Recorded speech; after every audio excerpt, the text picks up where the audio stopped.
Occasion ఏదైనా location ఎక్కడైనా తెలుగువారి వేడుక అంటే ఆలివ్ మిఠాయి ఉండాల్సిందే. Distinguished guests, industry leaders, academicians, innovators, my dear students, good morning.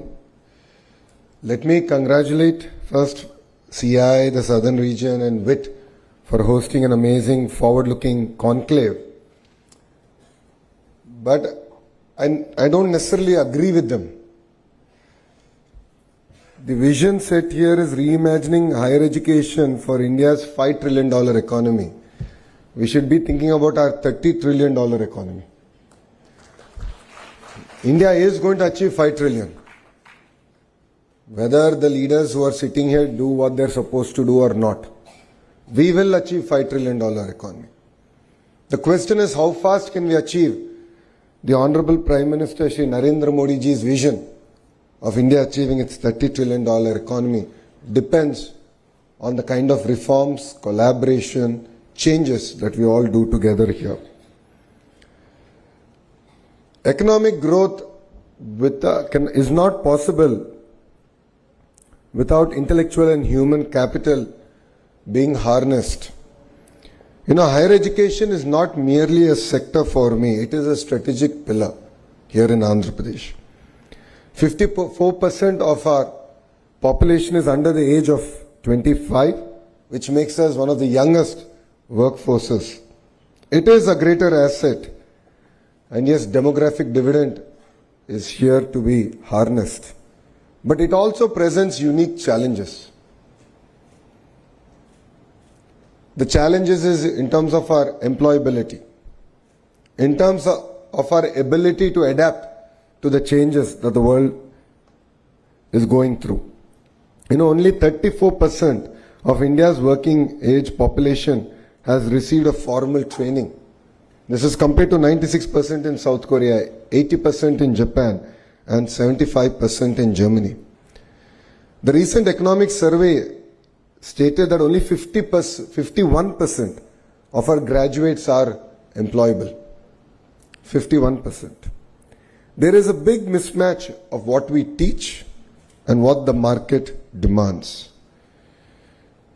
To be fair, in our current higher educational institutions, we are not able to provide any gainful employment even after 3 to 4 years of formal training. Whilst youngsters go to Amirpet and within 4 to 6 months of training, they're able to find a job. So I truly believe that fundamental transformation, not correction, transformation is required in higher education. We must move from degree acquisition to skill activation. We can draw a lot of examples from across the world. Dr. Ashwini ji just mentioned about Stanford University and asked me to explain why Stanford has fostered innovation. To be fair, it's a very old institution. It has built itself organically. But the most important thing is the ability of the institution to transform itself, to adapt to changes around itself. And when I went to Stanford, I was part of the old curriculum at the Graduate School of Business. I was literally the last batch of the old curriculum. And Brahmni, my wife, is also Stanford MBA. She was part of the new curriculum. And there's so much of sea change between the curriculum, the approach, that even universities have to start transforming themselves. Otherwise, they become irrelevant. Professor Ratnaji just mentioned about public universities. So that is my concern. Public universities also should transform themselves.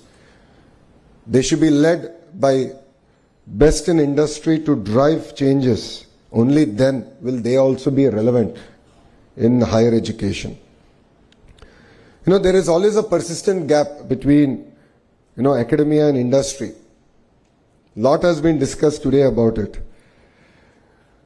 But it's very, very important that we accelerate reforms. So APSHI, Vice Chair, is here. All the thought leaders are here in this room. What is important is pace, speed at which we bring in the change. We must accelerate reforms through dynamic curriculum updates, structured internships, mentor and career guidance ecosystem, and faculty immersion programs. You know, this is not merely a luxury, this is need of the hour, this is necessity for India. As all of you are aware, there has been a change in the government in the 16 months back. And the Honorable Chief Minister signed one of his first GO, which was skill census. And the idea was, how do you assess the citizens across various traits? And then what kind of skill intervention we should provide? As leaders have said, Mr. Naidu is a visionary. He always looks ahead of the time. And then he leaves execution to youngsters like me. We tried skill census in its traditional census format in my own constituency, Mangalgiri, and we failed miserably. We were unable to assess across the various traits that today people are gainfully employed. And that is where we have just launched an initiative called Naipunyam. And Naipunyam is not merely a supply-demand aggregator of jobs, but it is a platform to assess skills across any trait available. And that is where AI has really come to help us. So you're an AC mechanic or a two-wheeler mechanic to an AI engineer, you will be assessed using AI, and we will be able to give you clear skill interventions, including training, so on and so forth, to help you upgrade. You know, our youth is globally recognized for their adaptability, discipline. And to be fair, Andhra Pradesh has led the revolution of IT from the front. And that is why if you look at all the major global institutes and companies are all headed by people from the two Telugu-speaking states. You know, we have great institutions now in Andhra Pradesh, including VIT, the IIT Tirupati, IIM Visakhapatnam, and of course our public universities are going through their own transformative phases. But what makes it even more exciting is Andhra Pradesh has positioned itself for the next generation of jobs, next generation of startups. It could be in data, it could be in quantum, it could be in innovation. Andhra Pradesh will lead from the front. Drawing from the inspiration of our Honorable Prime Minister, we have created our own vision 2047 called Swarnandhra. It is to achieve a $2.4 trillion economy here in Andhra Pradesh by 2047. And to all the youngsters here, because you will definitely see this vision happen, you will see 2047. Take it from me, we won't need that much time here in Andhra Pradesh to deliver our target. I believe that there are 5 transformation pillars that are very, very important for us to achieve it. One is curriculum to careers. It's very, very important to shift from textbook learning to competency-based problem-solving education. And every syllabus must be co-designed by industry to be measured against employability outcomes. Professor Ratnaji explained that industry apathy is there. I don't necessarily agree with her. The titans of industry have very limited time. We as a state have to be proactive. We have to deliver on the speed. We shouldn't waste their time. Only then will they be willing to invest time to help us transform our entire curriculum. So APSHI should work even harder than they are, including the chairperson, to involve the industry in terms of bringing in the requirements, changes to the curriculum. Research and innovation is the second pillar. Each university COE must host incubators, patents and startup hubs. It's very, very important that we also tie up with other global universities. I've had an opportunity to be to Australia. Recently I visited quite a few universities in a very short time I was there. It's fascinating to see the kind of research that's happening there and how each university over a period of time has developed deep understanding and deep research in a sector. So a great example of this is a New South Wales University, which is, while it offers courses across sectors, their specialization is in solar cell. And I saw a 10,000 square feet rapid prototyping center, which was quite inspiring. And we are going to bring it to IIT Tirupati. We're already in touch with them to sort of look at how can we now bring collaboration between industry, academia and research together. So I think this is very, very important for all of us to work. The third pillar is our digital future skills. AI, quantum, semiconductors, green tech, robotics are here. But as Selvam ji has said, please don't outsource your creative thinking to ChatGPT or Gemini. While trivial tasks, we can use it. To be fair, please don't replace your creative thinking or critical analytical thinking using ChatGPT or AI tools. Internationalization is something that was discussed threadbare.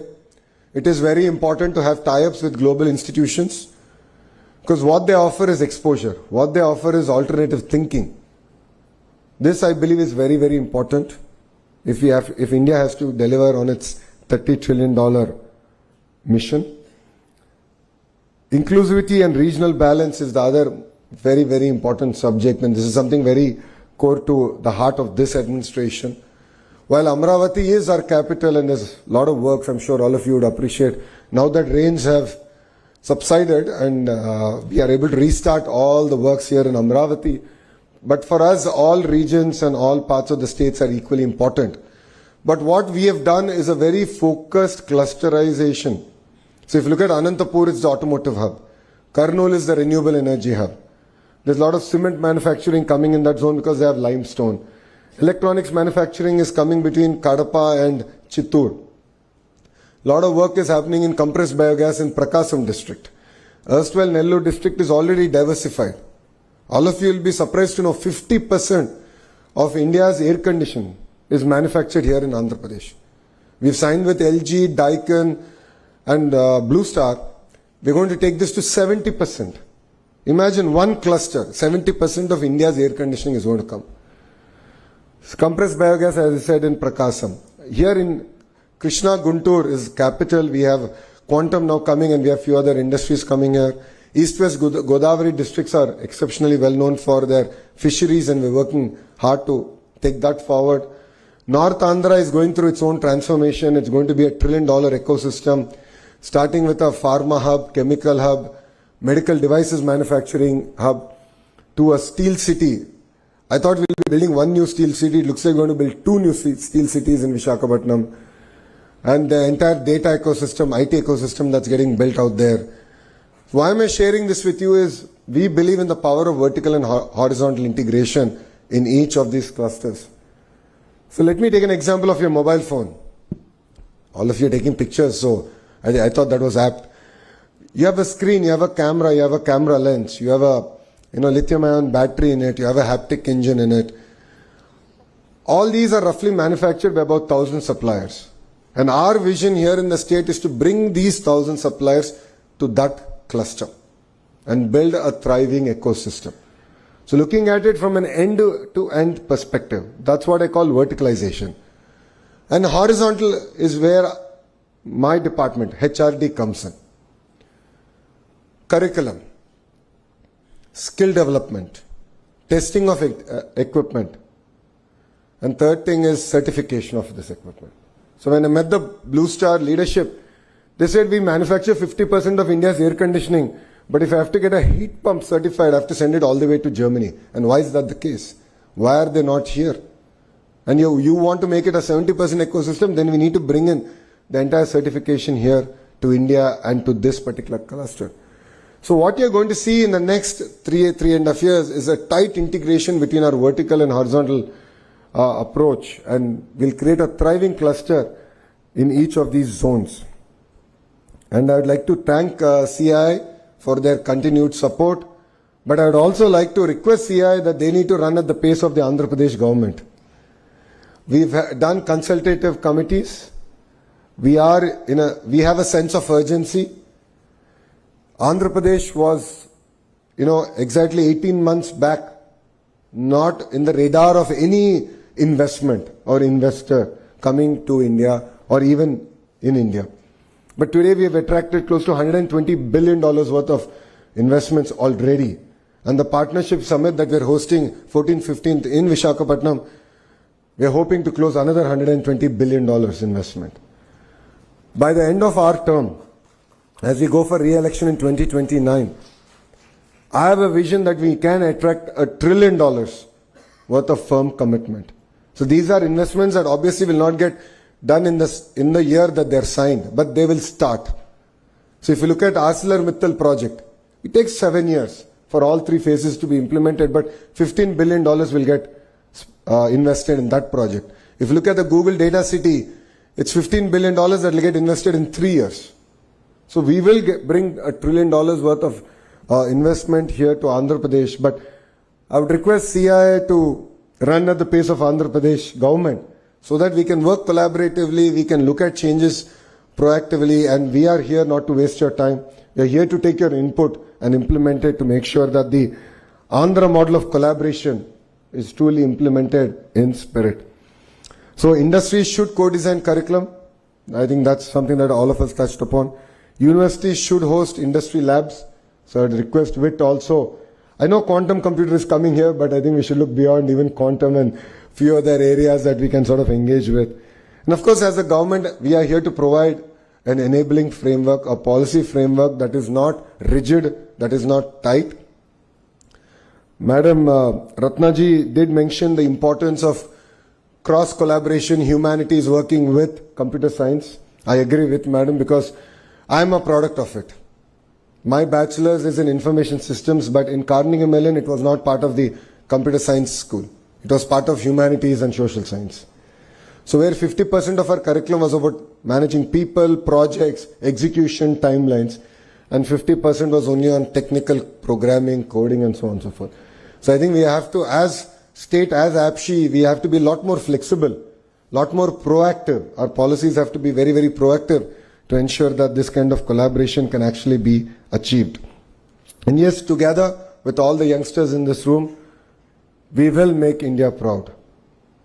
And honestly, I'm tired of hearing about Beijing, Shenzhen, Tianjin. It is time to hear about India's models. We have a gift city, we have Amaravati, we have our own models that will thrive over the next decade. And together, all of us here can make it a reality. If we have to achieve this, if you have to make this a reality, the most important thing that all of you need to have is fire in your belly. You need to have it. As a government, we will provide the framework. As educationalists here, they will provide world-class education here. Skill development will be provided. But one thing we cannot give is fire in your belly.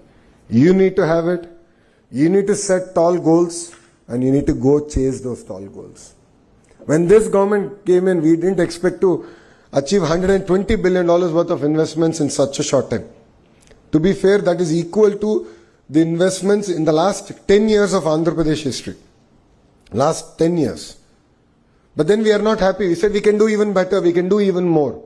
And that is why we're chasing it. That's because we have fire in our belly, and it's important that you have fire in your belly. And dream big. People around you will laugh. People around you will make fun. But if you don't dream, you really cannot achieve what you want to achieve. If we don't dream, we cannot make India a developed nation. So dream big, but then care to achieve. You have to be meticulous, you have to focus on your execution and ensure you put in the time that is required to deliver it. And honestly, life is not a destination, it's a journey. It's important that we constantly learn. You constantly expose yourself globally on what's happening. Enrich your knowledge, work together and build a collaborative environment. And life is never a straight line. The highs are very high, the lows are very low. If there's anyone who's gone through it, it is me. In 2019, when I contested in my constituency, which my party only won in 1985, I lost. A lot of people made fun of me, but I didn't care. I said my goal is set. I am going to go about achieving it. 5 years I worked hard. I didn't leave it. I refused to accept defeat. And 2024, I won it with one of the highest majority in Andhra Pradesh history. Life is not fair, but then keep at it. Only if you work hard, you can achieve the targets that you set yourself out to achieve. And Partnership Summit is one forum. I know that quite a few partners here are coming. We should engage, we should exchange ideas. And definitely my goal is very simple. Strong states is strong nation. When states compete, India wins. So we will compete with Tamil Nadu, Karnataka, Telangana and all other states, including Gujarat. And I'm sure India as a country will win. And the most important thing, I would like to request APSHI VIT to all our partners here, that speed is of the essence. It's no longer about big versus small. It's about slow versus fast. Today, Andhra Pradesh is able to ground so many projects. It's sheerly because we take it upon ourselves to ensure that speed is delivered. Only then we can achieve what we want to achieve. I know that curriculum changes are not easy. I know that there's always will be a lot of resistance.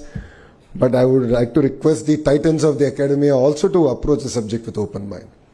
What we have done so far has worked for us. I'm not saying it's not worked for us. But I don't believe it is enough to take us to our $30 trillion goal.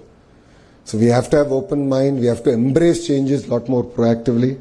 All the HODs have to look inward into their own departments. See how we can sort of improvise. It could be a transformation or it could be reforms. But we have to do it. There's no second thought about it. So I request all of you to embrace speed and definitely make Andhra Pradesh proud. And all of you are part of history. You know, when I was growing up, because everyone here is quite younger than I am. So when I was growing up, I saw Hyderabad develop in front of my eyes. I was jokingly saying, I've seen every part of Outer Ring Road get developed in front of my eyes. I remember how we used to crib that there was no connectivity to Shamshabad airport back then. But today it's of course very well connected. You're exactly seeing that magic happen in front of you here in Amaravati. Next 3 years is going to be a really transformative experience for Amaravati, for Andhra Pradesh. And all of you are going to witness history in making. And all of you should be part of this history. You should look at starting companies. You should look at nurturing things. Embracing opportunities that the great state of Andhra Pradesh is going to give you. So thank you very much. Thank you very much for having me here. And I look forward to more interactions. Next time around, I would love to interact with students, understand their aspirations, their expectations. And I'll bring my entire APSHI here. They will also have to understand because I keep telling them they're yet to catch up to my speed. So they need to come in front of students. I think then they'll be able to appreciate the hunger, the fire in the belly that our children have. I look forward to coming back and interacting with students again. Thank you very much and Jai Hind.